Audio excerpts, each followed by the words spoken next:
Au nom du Père et du Fils et du Saint-Esprit. Amen. Les frères et sœurs bien-aimés, dont nous avons parlé hier de la grâce que Abraham avait d'être soumis à l'épreuve, une conséquence de son obéissance, c'était bien sûr, ou plutôt la conséquence de son obéissance, c'était l'établissement à la tête de tous les croyants.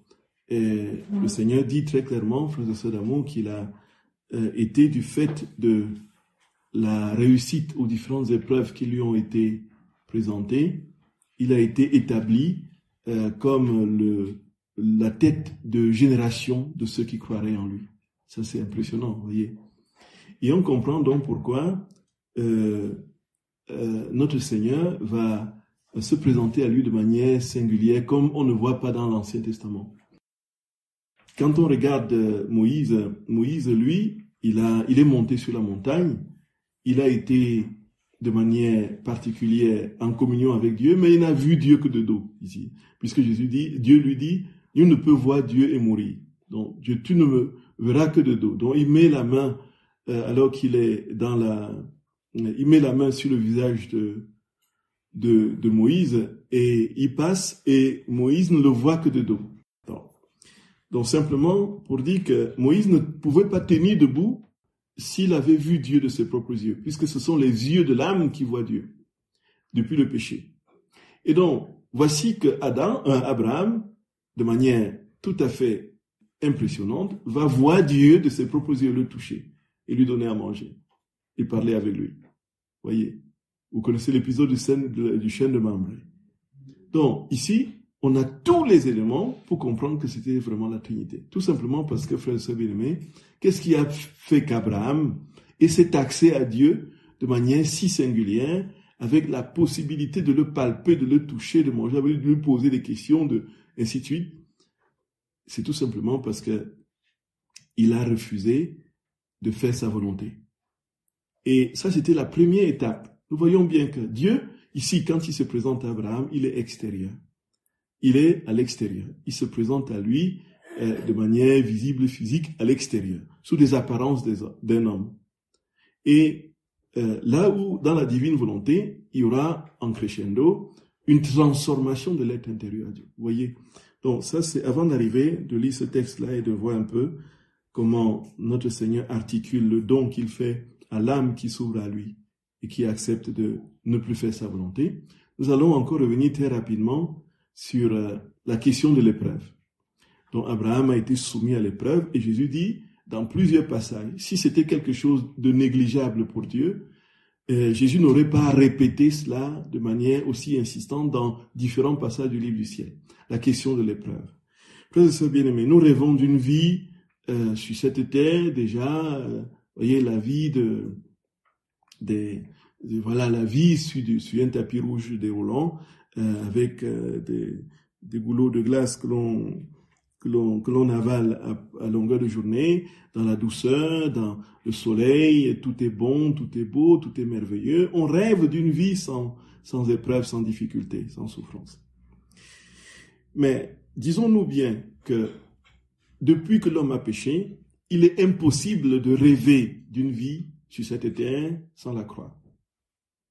Et que la croix est plantée au cœur de notre existence comme étant l'élément incontournable de notre communion avec Dieu. On ne peut pas rêver d'une vie sur cette terre sans la croix. Ce n'est pas possible. Et donc, notre démarche de fuir la croix continuellement ne peut pas être une démarche chrétienne légitime. Voyez, frères et sœurs d'amour. Donc, fuir la croix ne signifie pas ne pas combattre la souffrance. Fuir la croix, c'est se révolter contre les souffrances qui sont tout simplement indéboulonnables dans nos vies. Et ici, le Seigneur dit que c'est là le lieu de notre épreuve. Voyez, frères et sœurs d'amour. Et chacun a son morceau, comme disait le saint curé d'Ars. La croix est répandue dans le monde, chacun a son morceau. Qui n'a pas son morceau de croix? Dites-moi, qui n'a pas son morceau de croix? Qui n'a pas son morceau de croix ici? Nous avons tous notre morceau de croix. Et alors, frères et sœurs d'amour, qu'en faisons-nous? Et Jésus dit à Lisa, l'épreuve, c'est le seul moyen que j'ai pour t'associer à moi de manière parfaite. Quand on tient un discours comme ça dans une perspective de théologie de la prospérité, comme le professent certains évangéliques et pentecôtistes, on voilà. On va même jusqu'à dire que si on continue à être malade dans le temps présent, si on continue à être malade, c'est ce qu'on appelle la foi en Dieu. On entend des choses comme ça, vous voyez. Et que Jésus étant mort pour nous, la pauvreté ne doit plus exister. Et qu'il faut maintenant proclamer la victoire. Donc, on prêche un évangile pour asseoir les biens matériels, pour accumuler les biens matériels. Et on arrive à la conclusion que, voilà, la seule possibilité pour démontrer son amour pour Dieu, c'est de donner plus d'argent au pasteur. Il y a donc des personnes qui vont s'endetter carrément parce qu'ils veulent correspondre à la volonté de Dieu de donner, voyez. Parce qu'on leur a dit que s'ils donnent, ils auront au centuple. On a martelé. Ils sont allés vider leur banque. Ça s'est passé dans les pays d'Amérique latine et d'Afrique. Ils ont vidé leur compte en banque et ils se sont retrouvés en prison parce qu'ils n'étaient plus à même de... Ils ont vu tous leurs biens complètement transportés par les huissiers parce qu'ils étaient défaillants. Voyez, frères et sœurs d'amour, Jésus parle de l'épreuve d'une manière tellement insistante qu'il faudrait qu'on en reparle très rapidement avant de parler d'Abraham. Voici que notre Seigneur dit ceci. C'est au tome 24 du 1er avril 1926. Ma fille, il ne peut en effet y avoir de certitude sans mise à l'épreuve. Et lorsque l'âme réussit cette épreuve, elle reçoit la confirmation de mes desseins avec tout ce qui lui est nécessaire et qui lui convient pour vivre dans l'état où je l'ai appelé. C'est pourquoi j'ai voulu mettre Adam à l'épreuve, afin de confirmer son heureux état et son droit de domination sur toute la création. Et comme il n'a pas été fidèle dans l'épreuve, il est juste qu'il n'ait pas pu recevoir la confirmation des biens que le Créateur voulait lui donner. De fait, c'est par l'épreuve que l'homme acquiert le sceau de fidélité qui lui donne le droit de recevoir les biens que Dieu a établi de lui donner dans l'état auquel l'âme a été appelée par lui. Voyez, l'état dans lequel notre Seigneur nous appelle, frères et sœurs d'amour, nécessite un ensemble d'épreuves. Si vous voulez être médecin, il faut que il faut que vous fassiez les études, le nombre d'années qu'il faut pour être, pour être médecin. Vous ne pouvez pas avoir votre bac et puis aller acheter une blouse et puis un stéthoscope.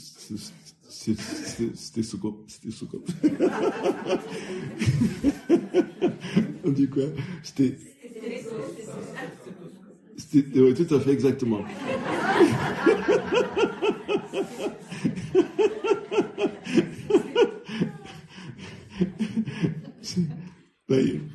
Je n'y arriverai jamais. Un stéthoscope. Voilà. Donc, vous achetez tout ce qu'il faut pour, voilà, et vous vous présentez dans un hôpital en disant je suis médecin. Mais on va appeler la police, vous voyez. Ou bien plutôt, on va appeler les ambulances pour l'asile psychiatrique. Mais il y a quelque chose qui ne va pas, voyez un peu.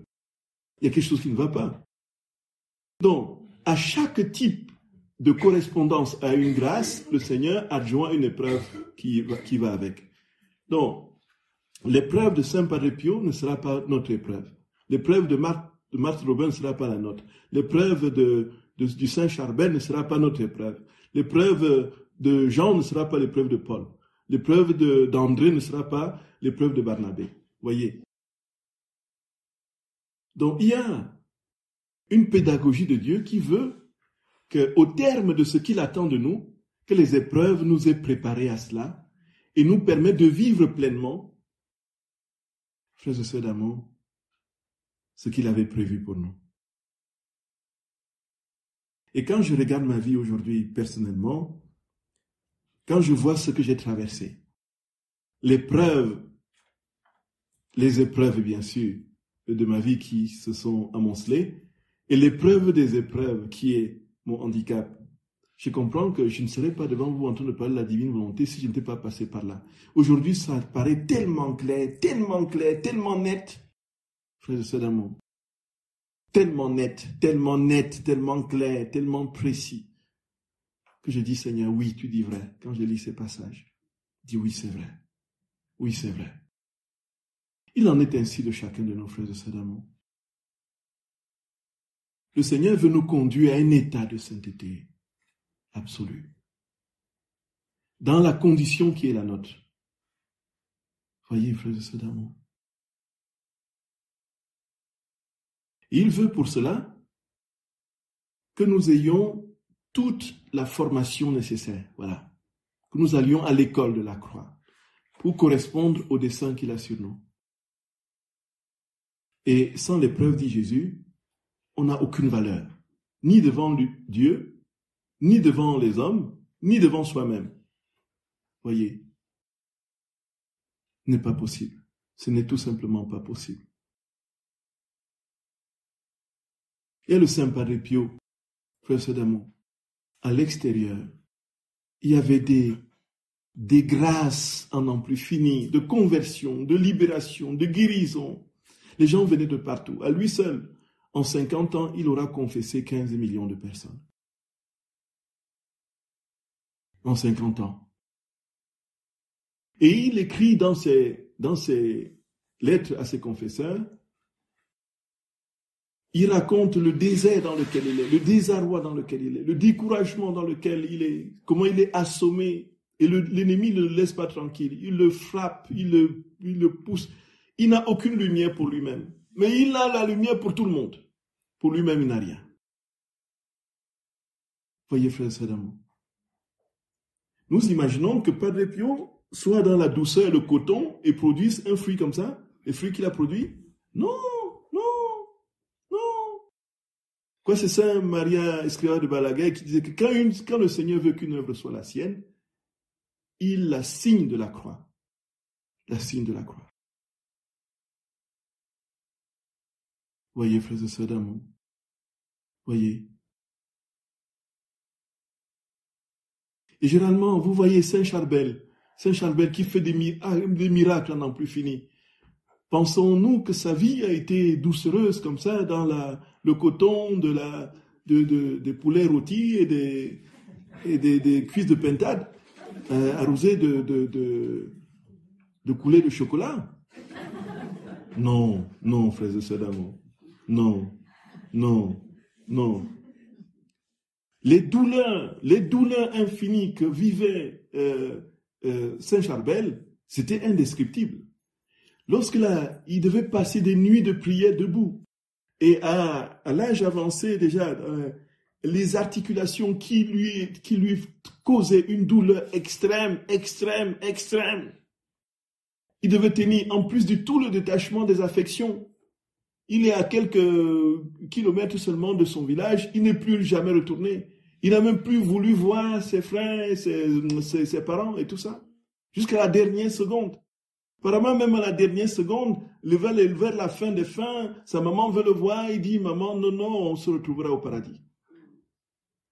Croyons-nous que c'était une vie? Non, frères et sœurs d'amour.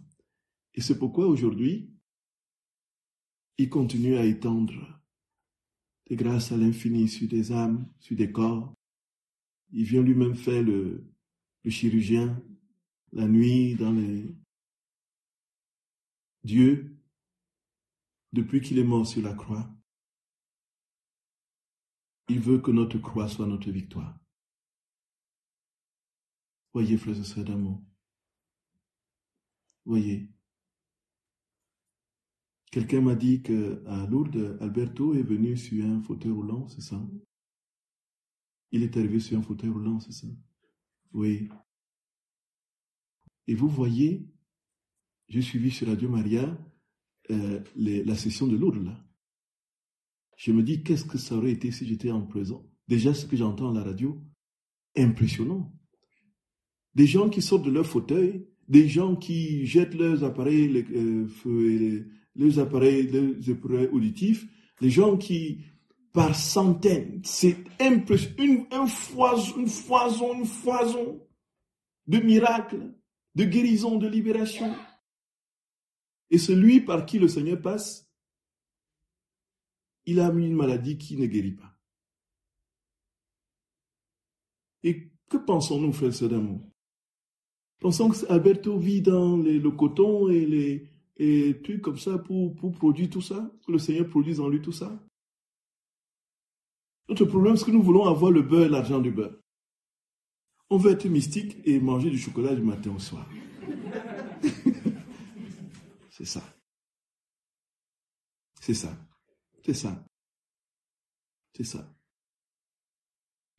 Alors, à nous de nous poser la question, quelle est l'épreuve de ma vie que je n'ai pas encore réussi? Réussir l'épreuve signifie, oui Seigneur, je t'offre cette souffrance, viens la vivre en moi. Et dans cette souffrance, réalise ton projet, convertis les âmes, fais advenir ton règne dans les cœurs. Et frères et sœurs d'amour, voyez,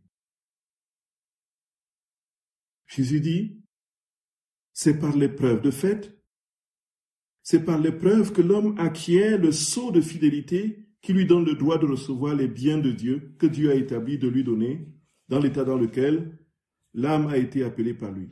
On peut dire que celui qui n'a pas été mis à l'épreuve n'a aucune valeur, ni devant Dieu, ni devant les hommes, ni devant lui-même. Dieu ne peut pas faire confiance à l'homme sans l'épreuve. Et l'homme lui-même ne sait pas ce qu'il est sans épreuve. Et il ne sait pas quelle est sa propre force. Si Adam avait réussi dans cette épreuve, toutes les générations humaines auraient été confirmées dans leur état de bonheur et de royauté. Moi-même, de la même manière, aimant ces enfants de ma divine volonté, d'un amour tout spécial, j'ai voulu passer cette épreuve pour tous, dans mon humanité, en leur réservant comme seule épreuve de ne jamais leur permettre de faire leur volonté, mais uniquement et toujours ma volonté, afin de reconfirmer pour eux tous les biens nécessaires pour vivre dans le royaume de mon divin fiat. Je leur ai ainsi fermé toutes les portes de sortie. Je les ai ointes d'une force invincible, de sorte que rien d'autre ne pourra franchir les très hautes barrières de mon royaume. En fait, lorsque je commande que quelque chose ne devrait pas être fait, c'est une porte que je laisse à laquelle la volonté humaine peut trouver une sortie. C'est une occasion qui reste toujours à la créature et qui lui permet de sortir de ma volonté. Mais lorsque je dis « hors d'ici, il n'y a pas de sortie », toutes les portes restent fermées. Sa faiblesse est réconfortée et la seule chose qui reste à la créature, c'est la décision d'entrer pour ne jamais en sortir, ou de ne pas entrer du tout. Par conséquent, pour vivre dans le royaume de ma volonté, il n'y aura que la décision à prendre. C'est la décision qui produira l'acte accompli. N'est-ce pas ce que je fais avec toi? Est-ce que je ne crie pas constamment des profondeurs de ton cœur que rien n'entre ici que ma seule volonté? Est-ce que je ne crie pas dans les profondeurs de mon cœur, de ton cœur, que rien n'entre ici que ma volonté? Centre de vie avec sa force omnipotente et son éblouissante lumière, ma volonté garde toute chose à l'extérieur de toi. Elle fait couler dans tous tes actes son mouvement primordial de vie. Elle domine et règne en reine. Seigneur très clairement dit, quand il nous demande de ne pas manger du fruit défendu, en fait, quand il nous donne un commandement de ne pas faire telle chose, c'est une porte qui laisse ouverte pour que la volonté humaine sorte, voyez. Ou la sortie de la volonté humaine. C'est une porte qui laisse, il donne la possibilité de ne pas faire notre volonté. Donc, pour que notre volonté humaine ne règne pas en nous. Et quand nous désobéissons, nous affirmons cette volonté humaine. Et nous perdons donc les grâces. Voyez, frères et sœurs d'amour. Et quand nous obéissons, nous n'avons pas seulement les grâces, comme ce que nous voyons, encore une fois, aujourd'hui avec la divine volonté de manière assez prégnante et souveraine, nous avons la visite même de Dieu. La visite même de Dieu. C'est Dieu lui-même qui prend place en fait. La porte reste fermée pour notre volonté propre et tout ce qu'elle charrie et laisse toute la place à Dieu qui règne et domine en nous. Voyez, frères et sœurs bien-aimés. Et c'est alors que nous comprenons effectivement la visite des 3 personnages à Abraham. Pensons-nous qu'il aurait reçu la visite des 3 personnages qui sont identifiés point par point comme étant la Trinité, si il n'avait pas quitté son pays, s'il n'avait pas accepté de quitter sa parenté, de s'établir dans une terre inconnue, s'il n'avait pas obéi point par point à Dieu, c'est ça, frères et sœurs. En définitive, quand on quitte notre volonté, on acquiert celle de Dieu. Quand nous nous quittons, nous nous laissons habiter par Dieu. Voyez, frères et sœurs d'amour, c'est ça en fait. C'est le but. On le voit déjà dans l'Écriture, dans l'Ancien Testament, avec ce qui accompagne ceux qui obéissent à Dieu. Et qui en premier? Abraham, notre Père dans la foi. Regardons dans le texte du chêne de Mambré, c'est Genèse au chapitre 18, du verset 1 à 8. Le Seigneur lui apparut parmi les chênes de Mambré, comme il était assis à l'entrée de sa tente, pendant la chaleur du jour. Il leva les yeux et regarda, et voici, 3 hommes étaient debout près de lui. Voyons bien que dans les descriptions qui sont faites dans la Bible, dans l'Écriture, on est dans un terrain, c'est le désert. Il n'y a pas de montagne, il n'y a pas de hautes collines qui puissent cacher, l'horizon. On est sur du plat, c'est vraiment plat. Donc, on ne peut pas avoir de surprise. Et quand on fait des descriptions, effectivement, la rencontre d'Isaü et de son frère Jacob, Rebecca et Isaac, au puits, les serviteurs qui viennent, on dit il perçut à l'horizon. Toujours chaque fois, vous voyez toujours cette mention, à l'horizon. Il vit à l'horizon. Il vit à l'horizon. À l'horizon. Donc, en fait, on lève les yeux, on voit de loin, de très loin, celui qui vient. Vous voyez, à l'horizon, on le voit. Mais ici, on dit Abraham est devant sa tente, il lève les yeux, il voit les gens devant lui. Il n'a pas eu le temps de les voir venir. Mais d'où viennent-ils? Ça, c'est un premier signe, frère et sœurs, pour dire que ce ne sont pas des personnages ordinaires. Ce sont des personnages surnaturels. Ils apparaissent, voyez, l'apparition. Et ça, c'est ce qu'on voit justement dans les manifestations de théophanie. Et justement, après la résurrection de notre Seigneur, il apparaît. Il apparaît. Alors que les portes sont, il apparaît. Donc, c'est vraiment la présence de Dieu. Ils sont combien? Ils sont 3. Ils sont 3. Ah, c'est quelque chose qui ne trompe pas. Et puis, qu'est-ce qu'ils font? Quelle est leur mission? Ils sont en route pour détruire Sodome et Gomorrhe. Mais pourquoi ils doivent d'abord passer chez Abraham si le but en descendant sur cette terre était d'aller détruire Sodome et Gomorrhe? Voyez. Et puis, autre indice qui fait que toute la tradition chrétienne et l'Église a trouvé dans ces 3 personnages la Trinité, c'est dans la suite. Alors, quand il les vit, il courut devant d'eux depuis l'entrée de sa tente et se prosterna en terre. Se prosterna par terre. Oh, c'est quelle traduction ça? Et il dit, Seigneur, si j'ai trouvé grâce à tes yeux, voyez, ils sont 3 et il les désigne au singulier. Et ils sont 3, ils voient bien qu'ils sont 3. Et coup, ils se prosternent. Déjà, l'acte de se prosterner, c'est... Et puis, voyez, l'élan c'était des gens qui n'avaient pas vu auparavant, n'avaient jamais vu. Et l'attitude de prostration, c'est devant le divin. Il court, il est comme happé, attiré. Pourquoi? Parce qu'il a déjà les prédispositions pour accueillir Dieu. Et frère du fait de son obéissance à Dieu. Et puis, il se prosterne et il leur dit, Seigneur, il leur parle aux 3 au singulier. Non. permettez-moi qu'on apporte un peu d'eau pour vous laver les pieds, et reposez-vous sur cette table. J'irai prendre un morceau de pain pour fortifier votre cœur. Après quoi, vous continuerez votre route, car c'est pour cela que vous passez près de votre serviteur. Il répondit, fais comme tu l'as dit.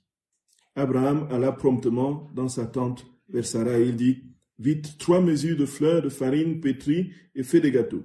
Et Abraham courut à son troupeau, prit un veau tendre et bon et le donna à un serviteur qui se hâta de l'apprêter. Il prit encore de la crème et du lait. Avec le veau qu'on avait apprêté, il les mit devant eux.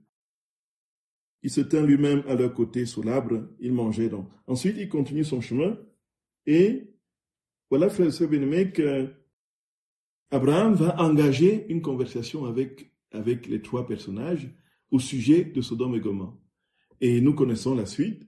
Est-ce que s'il y a 50, juste, est-ce que tu vas détruire la ville? S'il y en a 40, s'il y en a 30, s'il y en a 20, s'il y en a 10, ainsi de suite. Abraham donne à manger à Dieu, il reçoit Dieu, il donne à manger à Dieu, il converse avec Dieu. Tout ceci pourquoi, frères et sœurs bien-aimés? Tout simplement parce qu'il avait quitté sa volonté depuis.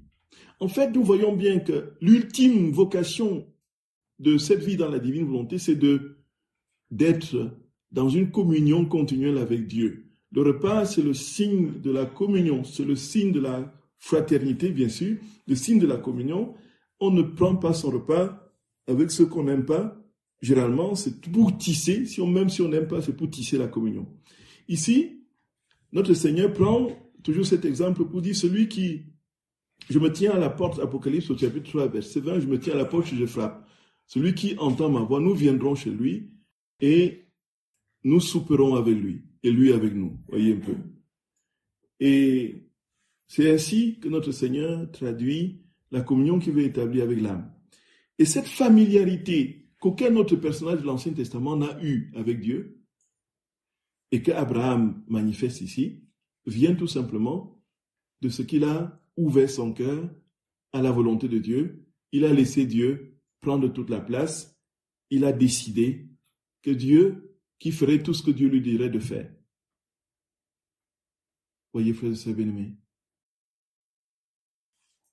Nous voyons, c'est l'annonce, le prélude à cette vie que nous voulons vivre. Abraham, lui, il vit tout cela de l'extérieur de lui-même. Là où, dans la divine volonté, nous allons vivre tout cela de l'intérieur. Et étant de l'intérieur, nous aurons la visite même de la Trinité.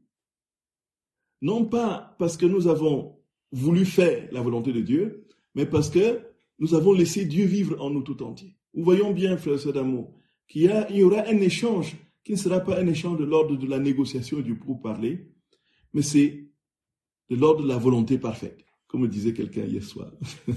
Voyez.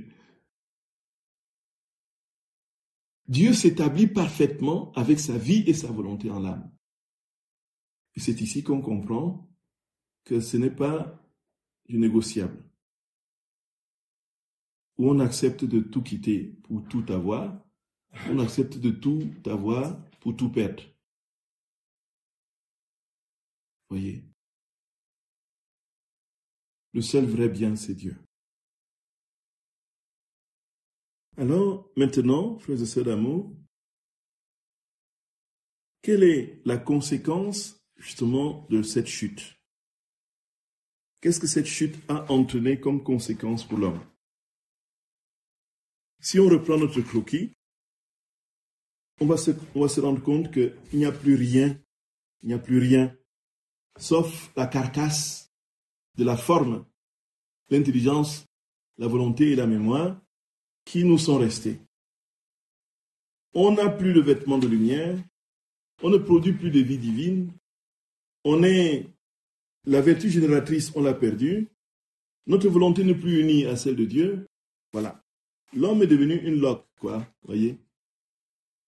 Et là, le Seigneur dit très clairement qu'il avait tellement, l'homme était devenu tellement fade qu'il ne pouvait pas le laisser comme ça, il a eu pitié de lui. Donc déjà, voyons ce que l'homme est devenu après. Jésus parle d'une douleur immense qu'il a eue. Une douleur immense. il y a plusieurs passages. Il y a un passage au tome 20, du 12 octobre 1926, du tome 19, du 8 août 1926. Alors on va lire graduellement. Quand la Bible dit que Adam se rendit compte qu'il était nu, il s'agit, frères et sœurs bien-aimés, de cette nudité chronique, du vide qui provient de la séparation de la volonté humaine de la volonté de Dieu. Jésus dit à lui ça. Ne sais-tu pas qu'aussi longtemps qu'Adam est resté le fils premier-né de ma volonté, ayant par conséquent la primauté sur toute chose, je lui rendais souvent visite. Voyez, comme il a rendu visite à Abraham, lui rendait souvent visite. Voyez, on sait que Louisa avait continuellement les visites du Seigneur. Que notre but, en fait, c'était d'être continuellement avec Jésus, avec Dieu tout le temps. Dieu nous a créés pour ça. Il ne nous a pas créés pour se cacher à nos yeux. Sans cette perte de la vie dans la divine volonté, nous serions dans une familiarité continuelle avec Dieu. Nous verrions Jésus, nous sommes ange gardien qui, moi, nous le parlions avec lui, Jésus, allons ici. La familiarité, il serait à l'intérieur et à l'extérieur de nous. Notre Seigneur nous aime tellement, frères et sœurs d'amour. Et nous sommes tellement aimés de Jésus, tellement aimés de Dieu, tellement aimés. Un amour qui le rend, j'allais dire malade, mais Dieu n'est pas malade, mais qui le rend fou, qui le rend déraisonnable.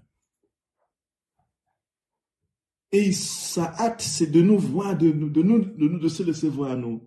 Dieu ne peut pas se cacher. Il ne peut pas se cacher. Non, ce n'est pas un Dieu caché, il ne peut pas se cacher.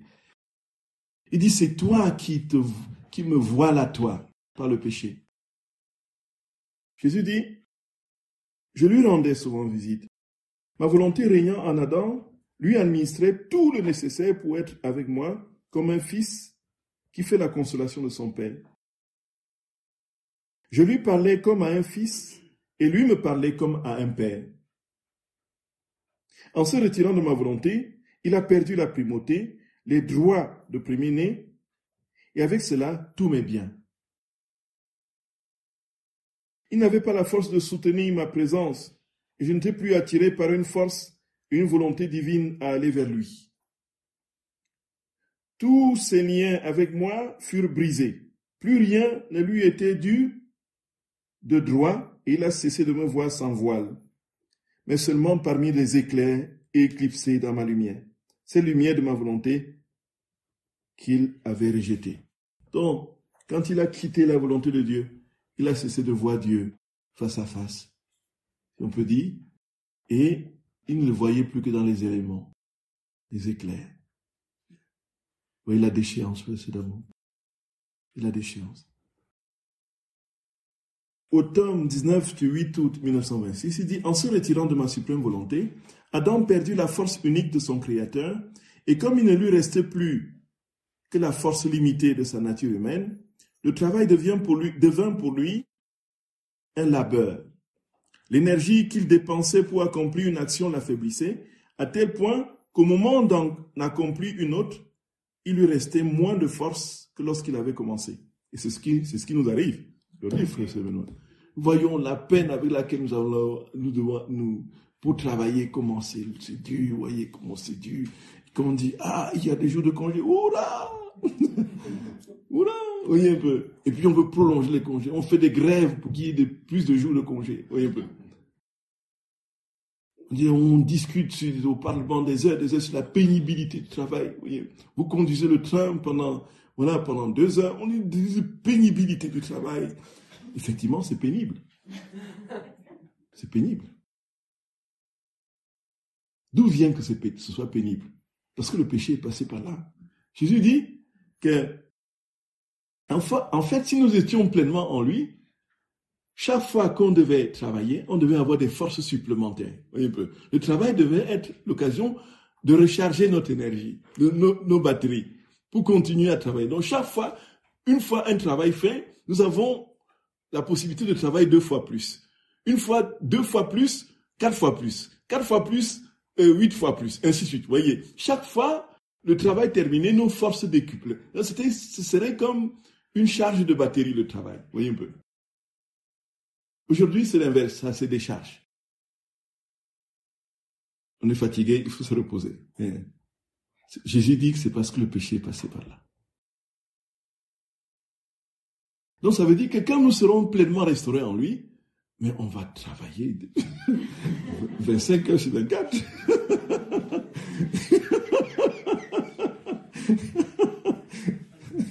Oui. Vous voyez? Et ce temps de la pleine restauration en lui, ce ne sera pas, on ne sera pas sur nos balcons en train de siroter les apéritifs du matin au soir. Non, c'est pas le temps du repos. Mais c'est le travail. Dieu travaille en nous, avec sa propre force, avec sa propre puissance. Et nous allons crescendo dans la multiplication des forces. Et puis, dans la transformation du monde en un monde de paix. Ah, Jésus. Et Jésus dit d'ailleurs que celui qui vit dans sa divinité acquiert sa force. Il est, parce que Dieu est en nous, il est dans notre cœur, dans notre âme. Même si notre corps, comme dit Saint Paul, va en se délabrant, quand bien même notre être extérieur va vers sa ruine, dit Saint Paul, notre être intérieur, de jour en jour, se renouvelle. Car les légères souffrances produisent en nous un poids éternel de gloire. Car nous ne regardons pas aux choses visibles, mais aux invisibles, car les choses visibles sont éphémères et les invisibles éternelles.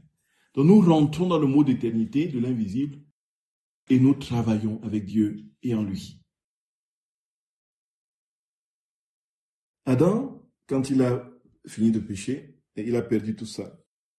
Non. Il comprit alors, Adam, combien ses actions étaient appauvries. Faute d'avoir une force singulière, ses actions étaient non seulement divisées, mais chacune d'elles avait ses propres défauts. Voyez, c'est quelque chose, voyez, ça c'est ses propres défauts.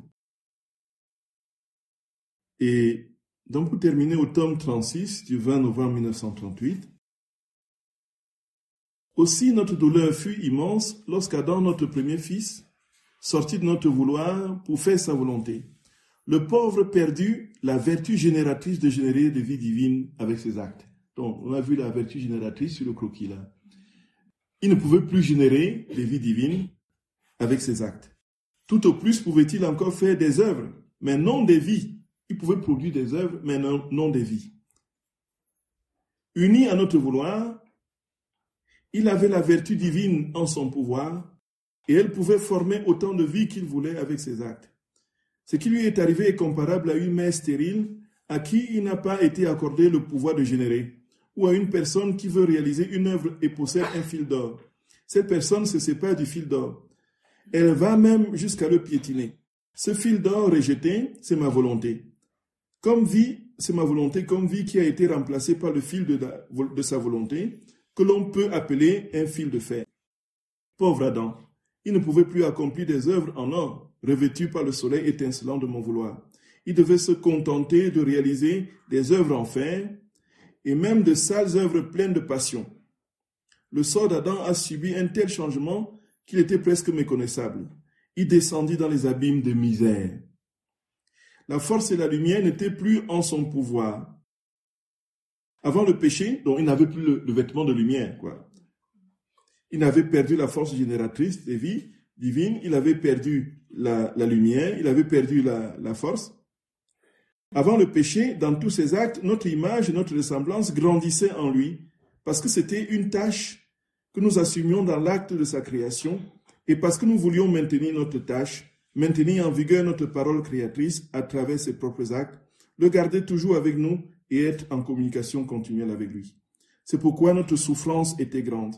Si dans notre omniscience, il n'était pas apparu que notre volonté allait régner comme vie dans les siècles à venir, ce qui était comme un baume sur notre intense souffrance, en raison de notre douleur, nous aurions réduit à rien toute la création. Car si notre volonté ne règne pas, la création n'est plus pour nous d'aucune utilité. Elle ne servait plus que la créature, alors que nous avions créé toutes choses pour qu'elles nous servent, nous et elles. Aussi, Prie pour que ma volonté revienne comme vie, et toi, sois sa victime. Voyez, tome 36, 20 novembre 1938.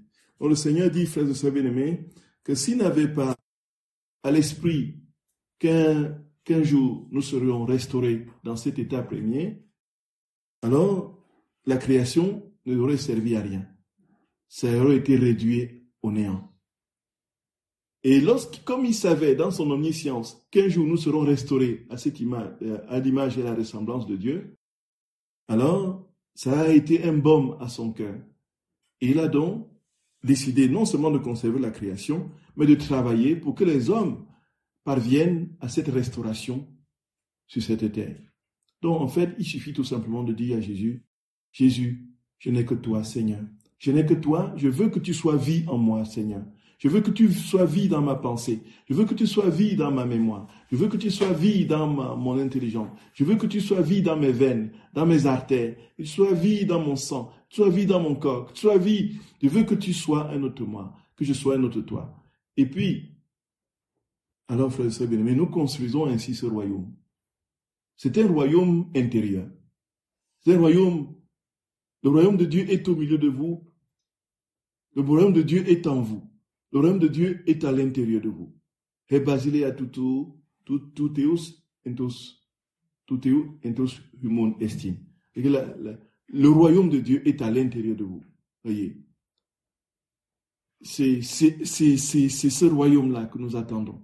Que nos cœurs soient complètement transfigurés, transformés en Dieu. Totalement, parfaitement unis. Le Seigneur dit, voici, j'ai vu que ça devrait arriver. Et là, ça a été un baume de consolation à mon cœur. Parce que l'homme ne partirait pas à volo, loin de mon amour et de mon projet. Et on comprend pourquoi le terme de cette création, c'est le retour à l'origine. Le commencement est dans la fin, et la fin est dans le commencement. Quoi, Dieu est l'alpha et l'oméga, voyez, il est l'alpha et l'oméga. Il est le commencement et il est la fin. Tout a commencé en lui, tout s'achève en lui. Si vous allez à la fin, vous êtes dans le commencement. Vous êtes au commencement, vous êtes à la fin. L'accomplissement est déjà là. Il n'y a pas un accomplissement au-delà du commencement. L'accomplissement est dans le commencement et la fin, puisque l'accomplissement est dans la fin et la fin est dans le commencement. Voilà. Vous voyez ce qui nous attend? Vous voyez ce qui nous attend, frères et sœurs bien-aimés? Effectivement, regardons nos misères aujourd'hui. Saint Paul lui-même, qui lui-même dit, dans Romains au chapitre 7, le bien que je veux faire, je ne le fais pas. Le mal que je ne veux pas faire, je le fais. Lui-même, frères et sœurs d'amour, lui, Paul, le grand Paul. Et nous, qu'est-ce que nous pouvons dire, nous? Qu'est-ce que nous pouvons dire? Et quand on entend les gens, quand on entend dire, ah, je suis dans la divine volonté, oh, je suis dans la divine volonté. Ah oui, c'est bon. C'est dans la divine volonté, hein, c'est bien. C'est bien. C'est bien. Montre que tu es dans la divine volonté. Oui, oui. On est dans la divine volonté, on est dans les remplis de haine les uns envers les autres, de jalousie, de tout ça. Je suis dans la divine volonté, je suis dans la divine volonté. C'est bien, c'est bien. Grand bien vous fasse. Vous êtes dans la divine volonté. Seigneur dit, frères et sœurs bien-aimés, quand cette restauration sera pleine, quand Jésus aura tout pris en nous, toute la place en nous, quand nous respirerons Jésus, quand tout en nous sera Jésus, tout se dégagera en nous en amour, voyez. Un cheveu de notre tête qui tombe, ça va générer de l'amour autour de nous, voyez. Comme les chaussettes de Padre Pio qui oui, je vous dis, c'est comme ça. C'est comme ça. Puisque ce sont les cheveux de Jésus qui tomberont. Ce sont les cheveux de Jésus qui tombent. Voyez. Déjà, on touche juste son vêtement et une force sort de lui. Ah. Les gens vont nous approcher. Les gens, quand ils vont nous approcher, ils vont sentir une puissance d'amour là qui va les envahir. J'avais un père spirituel comme ça, frère, c'est d'amour. je parle toujours de mon père spirituel, qui était tellement en Jésus. Notre très saint Seigneur l'avait tellement consumé d'amour, et surtout pour sa sainte mère. J'étais auprès de lui, les gens venaient auprès de lui, il ne voulait plus partir, Rester des heures, ils tournaient en rond, ils veulent partir, non, mais ils sentaient un amour qui les enveloppait. Voyez? Et il priait son rosaire, priait. Il dit, il faut tirer la robe de maman. Voyez? Il faut tirer la robe de maman. Pour ceux qui connaissent, à 2 semaines de sa mort, il a eu l'apparition de notre très sainte mère, la Vierge Marie. Et il faut aimer le Seigneur, frères et sœurs d'amour. Il faut aimer Jésus. Il faut aimer notre très sainte mère. Il faut aimer Jésus. Il faut l'aimer de tout son cœur, toute son âme. Ne vivre que pour lui, frères et sœurs d'amour. Ne vivre que pour lui. Rien d'autre ne peut combler notre cœur. Rien d'autre, rien. Rien, frères et sœurs bien-aimés. Rien. Cherchons Dieu de toute notre âme. Bien sûr dans les croix. Et les croix seront strapontins vers la gloire. Gardons confiance et ne désespérons jamais. Je vous salue Marie, pleine de grâce. Le Seigneur est avec vous. Vous êtes bénie entre toutes les femmes, et Jésus, le fruit de vos entrailles, est béni. Sainte Marie, Mère de Dieu, priez pour nous pauvres pécheurs, maintenant et à l'heure de notre mort. Amen. Au nom du Père et du Fils et du Saint-Esprit. Amen.